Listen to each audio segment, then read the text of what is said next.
The cold air outside did little to chill the determination of Colonel James Bradley. As the tall glass doors of the bank swung open, the decorated war veteran stepped inside. His posture was proud, his navy blue suit crisp, and his chest gleamed with medals that spoke of a lifetime of sacrifice and service. The rhythmic tapping of his cane echoed through the grand marble lobby, drawing the attention of customers and staff alike. But one person didn't care about the medals or the man's air of dignity, the bank manager. A middle-aged white man with thinning hair and an inflated sense of self-importance, he barely glanced up from his desk. He was too busy barking orders at the staff and glaring impatiently at the customers in line. "Next," he shouted, his voice sharp and dismissive.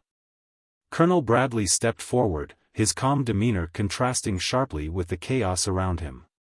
As he reached the counter, he placed his wallet carefully on the polished surface. "I'd like to make a withdrawal," he said, his voice steady and polite. The manager barely looked at him, his eyes darting instead to the man's cane and worn wallet.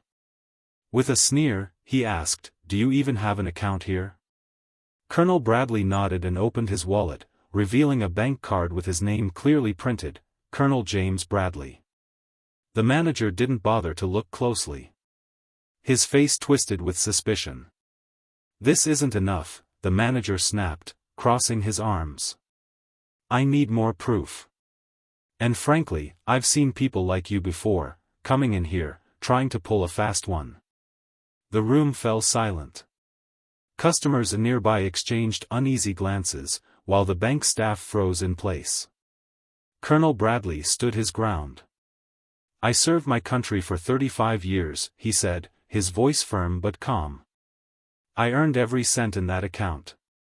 The manager scoffed, dismissing the man's words as if they meant nothing. "And I've earned my position here by keeping scammers like you out." Security. Two guards approached, their expressions conflicted. One of them glanced at Colonel Bradley's chest, noticing the medals. "Sir," the guard began hesitantly, "I think he's—" "Escort him out," the manager interrupted, his voice rising with frustration. Colonel Bradley didn't resist as the guards led him toward the door. But just before stepping outside, he turned back, his gaze steady and piercing. "Mark my words," he said, his tone quiet yet commanding. "You'll regret this." The manager laughed dismissively, waving him off. But the story was far from over. Let's pause for a moment. Have you ever felt judged or underestimated? If you have, then you'll want to hear how this story unfolds.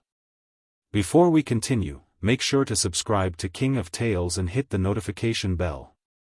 Stories like this remind us of the importance of treating others with respect.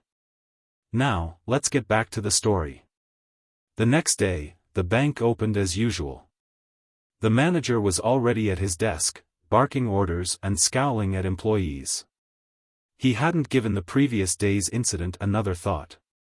But then, a convoy of sleek black SUVs pulled up outside. The doors opened, and a group of sharply dressed individuals stepped out, their movements purposeful. At the center of the group was Colonel Bradley, now flanked by senior executives from the bank's corporate headquarters. As they entered the bank, the atmosphere shifted. Conversation stopped, and all eyes turned to the group. The manager looked up, his expression shifting from annoyance to confusion and then to panic. He stood abruptly, his face pale as he recognized the man leading the group. "What is the meaning of this?" the manager demanded, his voice faltering. One of the executives, a woman in a tailored suit, stepped forward. Her expression was stern. "Mr. Bradley owns a controlling share of this bank," she announced, her tone icy. "And he's here to conduct a full review of your conduct." The room erupted in whispers. Customers and staff alike stared, their expressions ranging from shock to satisfaction. The manager stammered, There must be some mistake." Colonel Bradley stepped forward, his presence commanding the room. "The only mistake," he said calmly, "was yours. Judging me without knowing who I am. I don't hold grudges, but I do hold people accountable.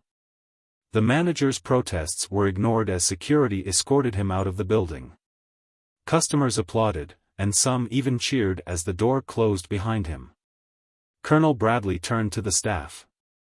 "Let this be a reminder," he said, his voice warm yet firm. "Everyone deserves respect, no matter how they look or where they come from. You never know their story." But that wasn't the end of the colonel's visit. Over the next few hours, he met with employees, speaking with each one individually. He listened to their concerns, praised their hard work, and ensured that every staff member felt valued. One young teller, who had witnessed the incident the previous day, approached him with tears in her eyes.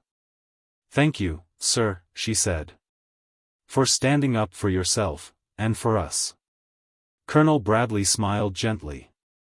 "It's not about standing up for myself," he said. "It's about standing up for what's right." This story is a powerful reminder that respect costs nothing, but it's priceless. Every person we meet has a story, and judging someone based on appearances can lead to regrets that can't be undone. If this story moved you, take a moment to subscribe to King of Tales, like this video, and share it with someone who needs to hear this message. Together, we can spread respect and understanding, one story at a time.